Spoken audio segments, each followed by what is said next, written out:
आज जब से ये आया है रिटायर होके, तब से ही इतना एप्लीकेशन, ज़मीन कितना विवाद।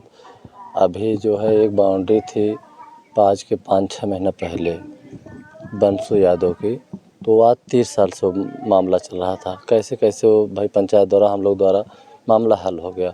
उसके बाद इधर भी 1 से 1.5 बिस्सा की ज़मीन है, 1 से 1.5 बिस्सा की ज़मीन है, जिसमें हम लोग बैठ के उसको बाउंड्री करा दिए थे कि एक तरफ ये हो जाए, एक तरफ ये हो जाए, और दोनों लोग एक तरफ हो गए थे। कोई झगड़ा, कोई विवाद नहीं था। न्यायालय में मुकदमा चल रहा था, लेकिन पंचायत द्वारा मामला ख़त्म हो गया था। ये जो है जब से रिटायर हो गया है, 18 मुकदमा किया है न्यायालय से इन लोगों के ऊपर। 18 लोग के ऊपर, पूरे परिवार के ऊपर 18 मुकदमा किया है। किस बात को लेकर? ज़मीन को ही लेकर? ज़मीन को लेके। और ज़मीन जो है ग्राम समाज ज़मीन है, ज़मीन ग्राम समाज ज़मीन है, जो कि हमारे बाबा प्रधान थे उस समय। 40 ईयर इनके, जो लड़का ख़त्म हुआ है, जिसकी हत्या हुई है, उसके बाबा को पट्टा किए थे 40 ईयर ज़मीन, और सब ग्राम समाज ज़मीन है।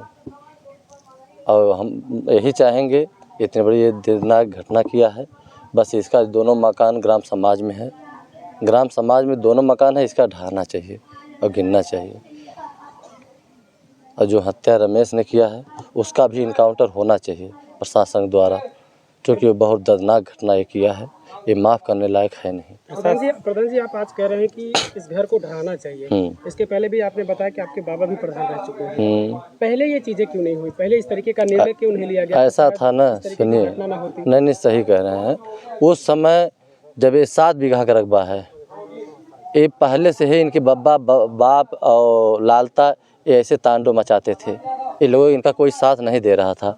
ये ज़बरदस्ती वो वाला मकान बनवाए, सड़क उस पार थे, फिर ज़बरदस्ती ये लोग रात रात में आके अपना मकान ये यहाँ बनवाए। ये लोग रोकते रह गए, लेकिन रात रात में ये बनवाते रहे, क्योंकि पैसा के बल पे। झारखंड नौकरी कर रहे थे। इनका एक लड़का राजेश यादव मेरठ में जो है एसआई है। यहाँ रोकने भी तो जब 100 नंबर आती थी तो उसका भी नाम पूछते थे कि बिल्ला नंबर क्या है, ये क्या है। जब ये लोग फ़ोन करती थी कोई विवाद लेके, बार बार तांडव मचा रहा था। और जब से आया है रिटायर होके, तब से जान लीजिए कि पूरे परिवार को, इस पूरे मतलब अथवा में मोहल्ले में सबका रहना दुश्वार कर दिया है। सब परेशान थे उससे। आप कह रहे रात रात में घर बनवाता था? हाँ, रात रात में आपने प्रयास किया था? रात में आके हम मना भी किए थे, आके मना किए थे। पुलिस प्रशासन आई थी, 100 नंबर आई थी, रात में कबाड़ी दरवाज़ा लगवा रहा था, ईंटा जोड़ रहा था। मौके पे हम थे, आए थे, बुलाए, सब बुलाए थे। हम आए, मना करने भी हमारे खिलाफ़ भी मुकदमा किया था, एप्लीकेशन दिया था थाने पे, हमारे खिलाफ़ भी एप्लीकेशन ये दिया था। यानी पूरा गांव इसके भय में था? हाँ, गांव में ऐसा 2-4 घर है कि ऐसा भाई संबंध है, और पूरे गांव पता कर लीजिए, न किसी के यहाँ जाए और न कि इससे कोई बोले। लड़का उसका एसआई है, तो उसका भी वो धौंस जमाता है? बहुत ज़्यादा, बहुत ज़्यादा। आज उसी के धौंस से ये हत्या हुई है। वो खुद फ़ोन करके बोला है कि नहीं ऐसा ऐसा कर डालो। 4-4 तलवारें घर में निकली, 2-2 पिस्टलें निकली, एक वो क्या बम बोलते हैं, एक ग्रेनेड बम निकला। कप्तान साहब मौजूद में, उसका पूरा तलाशी लिया, पूरा निकला है। हम लोग के आँखों सामने हम देखे हैं कि नहीं ले जाते समय। और जब ले जा रहे थे, एक सिपाही ले जा रहे थे, तो जो है 3 दाव में ले गए, इतना वजन थी तलवारें, इतना 2.5 किलो की तलवारें थी। इनका कोई आपराधिक रिकॉर्ड रहा हो इस परिवार का? अब ये तो देखिए, जो रमेश थे वो रह रहे थे वहाँ झारखंड, पिताजी के अपने साथ, वहाँ जहाँ नौकरी कर रहे थे, उनका वहीं से अपराध है। नक्सलिट एरिया है, पूरा नक्सलिट एरिया से संबंध है। ग्रेनेड बम कहाँ पाए, वहीं से लेके आए हैं। तलवारें वहाँ से लेके आए हैं। अब पूरा घर भरा है उनसे असलहे से। उस दौरान आप कहाँ थे जब यहाँ पर घटना हुई थी? उस समय हम अपने जो है होटल पर थे, नहा रहे थे। जो नहा के आए उसके बाद कपड़ा पहन रहे थे, तो यहाँ से फ़ोन गया कि नहीं ऐसी ऐसी घटना हो गई। हम तुरंत गाड़ी उठाए, तुरंत यहाँ पहुँचे मौके पे। अनुराग की बहन कह रही है कि कई बार वो सैकड़ों बार एप्लीकेशन देती है ज़मीनी विवाद को लेकर, लेकिन इस मामले में निस्तारण नहीं होता। वो ये भी आरोप लगा रही है कि यशो कहते हैं कि ये ज़मीन खून मांग रही है। अभी साथ साथ अनुराग की बहन कह रही है, तो क्या मानते हैं आपको? प्रशासन की भी लापरवाही? प्रशासन की लापरवाही तो है ही है, इसमें प्रशासन की लापरवाही है, राजस्व विभाग की लापरवाही है। कई बार इसको कहा गया कि नाप जोख के इसका जो है डीएम साहब आख्या भी मांगे थे, आख्या भी नहीं दिए।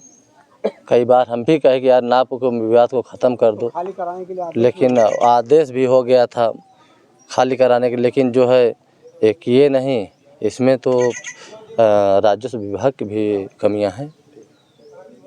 कैसा इंसाफ होना चाहिए इस परिवार के साथ, क्या मांग करते हैं आप ग्राम प्रधान? हम तो यही कहेंगे, जो रमेश हैं उनका इनकाउंटर होना चाहिए, दोनों मकान इनका गिरना चाहिए, क्योंकि सरकारी ज़मीन में ग्राम समाज में ये बनवाए हैं, नाम की ज़मीन नहीं है, सरकारी ज़मीन है। दोनों मकान गिरना चाहिए, उनकी हत्या होनी चाहिए रमेश की, तभी ये जो है खून का बदला खून अगर प्रशासन लेगी, खून वो किए हैं, प्रशासन अगर खून का बदला खून लेगी तभी हम माफ़ होगा, नहीं माफ़ नहीं हो पाएगा। जिलाधिकारी महोदय भी कल आए थे, क्या आप लोगों ने बताया कि इनके सारे मकान जिसके जो बने हुए सब आश्वासन दिए कहे, हाँ हम लोग बताए थे डीएम साहब को, डीएम साहब से कहें कि ऐसी ऐसी बात है, पूरा दोनों मकान गिरना चाहिए, आश्वासन दिए, ठीक है कानूनी कार्रवाई से इसको हम गिरवाएंगे। आश्वासन दे के तब यहाँ जो है 4 घंटे 5 घंटा समय भी दिए कप्तान साहब, डीएम साहब, आश्वासन दे के उसके बाद तब यहाँ से मिट्टी उठी है। जब आश्वासन देने के बाद मिट्टी उठी है। भरोसा है आपको? अब मंत्री जी भी आए थे, जगदीश नारायण राय विधायक जी भी, हाँ वो भी अपना कहेंगे नहीं चलो हम जो करो ही करवाएंगे। जिला प्रशासन भरोसा है? अगर भरोसा नहीं है तो हम भी इतना अथवा नहीं, आगे तक लड़ाई लड़ेंगे गिरवाने के लिए हर ढंग से। कितने लोग नामजद अभियुक्त बनाए गए? रमेश यादव पुत्र लालता यादव पुत्र फेरू, लालमोहन यादव पुत्र फेरू, शशांक यादव राजकुमार, सूरज यादव लालमोहन यादव और राजेश यादव लालता यादव जो एसआई हैं। ठीक।